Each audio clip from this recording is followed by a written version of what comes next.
¿Qué pasaría si te dijera que en las páginas más antiguas de la Biblia Sagrada se esconde la descripción de una criatura tan poderosa que el mismo Dios la usa como ejemplo de su poder avasallador? Una criatura que desafía toda comprensión humana. En el libro de Job, capítulo 41, Dios lanza una pregunta que resuena a través de los milenios: ¿puedes tú sacar con anzuelo al Leviatán? La mayoría ha oído su nombre y lo imagina como un simple monstruo marino, una leyenda, un mito. Pero la Biblia lo describe con un terror reverencial que va mucho más allá. No es una ballena, no es un cocodrilo. Es algo más. Hoy, iremos más allá del mito para descubrir qué o quién es realmente el Leviatán. Desvelaremos el secreto oculto que la Biblia revela sobre su conexión con el orgullo, los imperios y el gobierno de este mundo. Porque esta criatura no es solo una bestia en el mar, es un rey, y su reino es mucho más grande y cercano de lo que te imaginas. Para entender la verdadera naturaleza del Leviatán, debemos ir al lugar donde la Biblia Sagrada nos ofrece su descripción más detallada y aterradora, el capítulo 41 del libro de Job.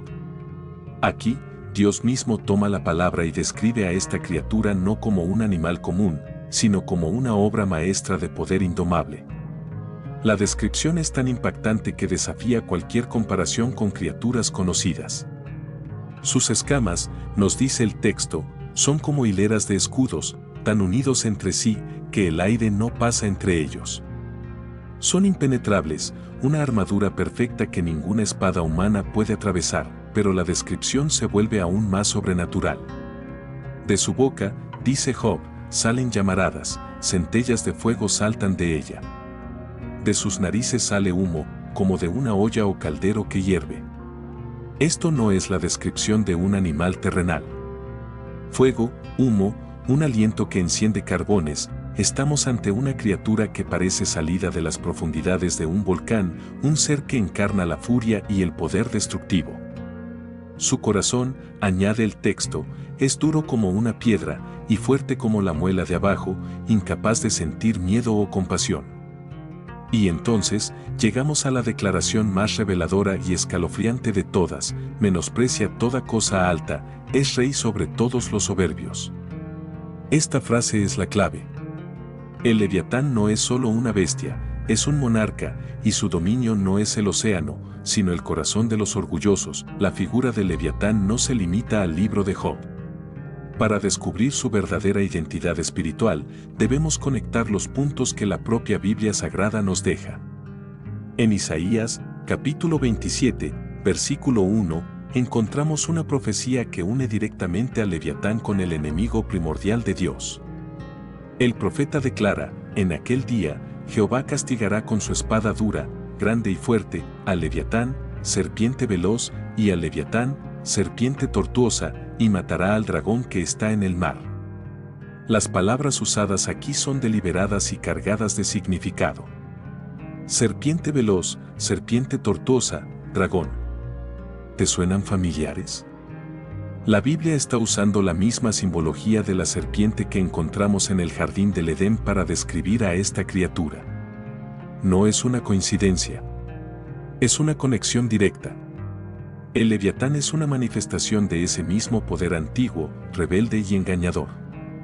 Y la conexión se vuelve innegable cuando llegamos al libro del Apocalipsis.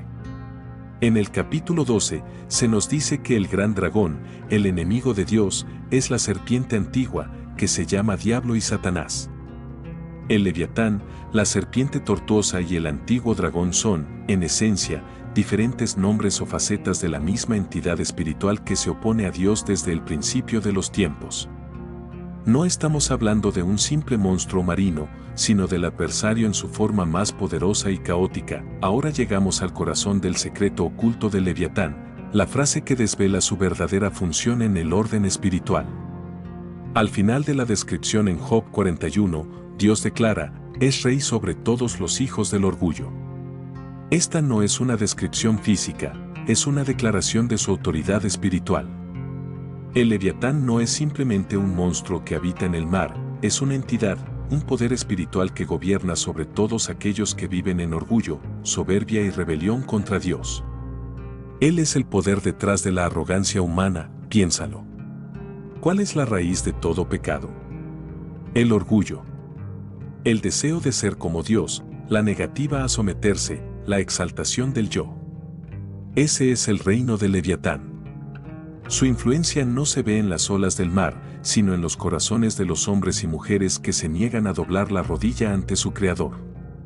Gobierna sobre los reyes que se creen dioses, sobre los sabios que desprecian la fe, sobre los ricos que confían en sus riquezas, sobre cada persona que dice yo no necesito a Dios. Él es el rey invisible de un reino espiritual basado en la soberbia. Esta revelación cambia por completo nuestra comprensión. La batalla contra el Leviatán no se libra con arpones en el océano, sino con humildad en el corazón. Para entender el alcance del poder del Leviatán, debemos analizar otro símbolo crucial, el mar.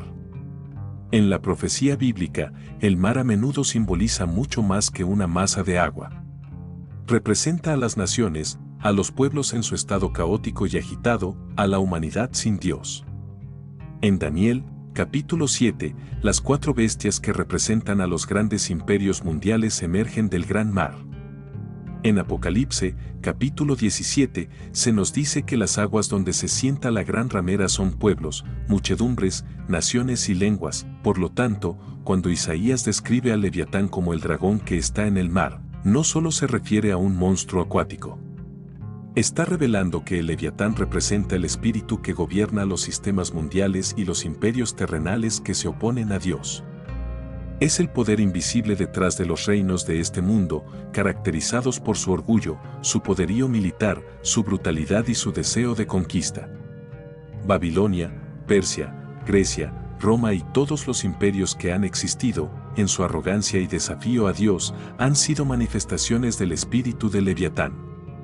Él es la fuerza que impulsa a las naciones a confiar en su propio poder, a oprimir a los débiles y a exaltarse a sí mismas, olvidando al Dios que les dio autoridad. La Biblia Sagrada no describe al Leviatán como una fuerza solitaria. En el capítulo 40 de Job, justo antes de describir al Leviatán, Dios presenta a otra criatura de poder colosal, el Bemote. Si el Leviatán es el rey de las aguas caóticas, el Bemote es el monstruo de la tierra, el gigante terrestre. Se le describe con una fuerza inmensa, con huesos como barras de hierro y una cola que se mueve como un cedro. Su fuerza, dice el texto, está en sus lomos. Muchos teólogos interpretan a estas dos criaturas como un dúo de poder.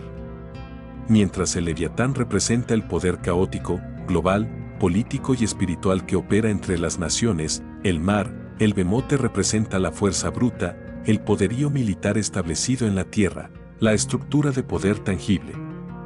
Son dos caras de la misma moneda. Juntos, forman un sistema de control completo sobre el mundo caído. Uno opera en el caos de las naciones, el otro en la fuerza establecida de los reinos. Son el poder blando y el poder duro del adversario. Entender esta dualidad nos ayuda a ver que el sistema del enemigo no es unidimensional, tiene una estructura espiritual, Leviatán, y una manifestación física y militar, Bemote, que trabajan en conjunto para oponerse al plan de Dios. El conflicto con el Leviatán no es solo una batalla futura, es una guerra que tiene sus raíces en la eternidad pasada.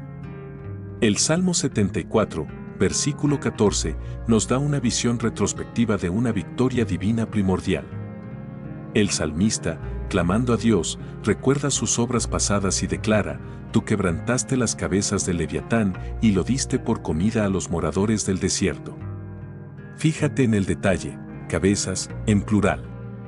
Esto sugiere que el Leviatán no es una entidad simple, sino compleja, multifacética, quizás representando una jerarquía de poderes oscuros. ¿A qué se refiere este evento pasado? Los teólogos han propuesto varias interpretaciones. Algunos creen que es una referencia poética a la creación, cuando Dios impuso orden sobre el caos primordial, a menudo simbolizado en las culturas antiguas como un monstruo marino. Otros ven aquí una alusión a la derrota de Satanás en la cruz. Cuando Jesús Cristo murió y resucitó, quebrantó el poder de la muerte y del pecado, asestando un golpe decisivo a las cabezas del enemigo. Y una tercera interpretación sugiere una batalla cósmica primordial, una rebelión en los cielos, anterior a la creación del hombre, donde Lucifer y sus ángeles fueron derrotados. Sea cual sea la interpretación, el mensaje es claro: el Leviatán, a pesar de su poder, ya ha sido derrotado por Dios en el pasado. Su poder actual es el de un enemigo vencido que aún ruge, pero cuyo destino ya ha sido sellado. El misterio del Leviatán no se limita a los textos canónicos. Para aquellos fascinados por el conocimiento que quedó fuera de la Biblia Sagrada oficial, los textos apócrifos ofrecen detalles intrigantes. El libro de Enoc, un texto muy influyente en el judaísmo del Segundo Templo y conocido por los primeros cristianos, habla directamente del Leviatán y del Bemote.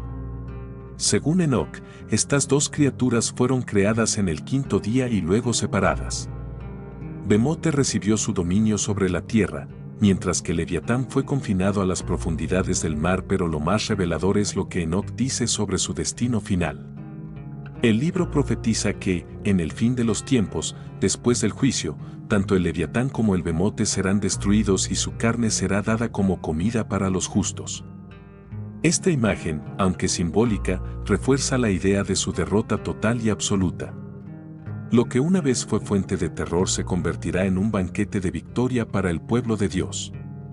Esta tradición, aunque no canónica, nos muestra cuán arraigada estaba la idea de estas dos superbestias en el pensamiento antiguo y confirma el mensaje bíblico: su poder es grande, pero su fin es seguro y servirá para glorificar a Dios y a sus elegidos. Después de explorar su descripción, su identidad espiritual y su historia, la Biblia Sagrada nos deja con una profecía clara y contundente sobre el destino final del Leviatán. Volvemos a Isaías, capítulo 27, versículo 1. Esta vez, no lo leemos como una descripción, sino como una sentencia final.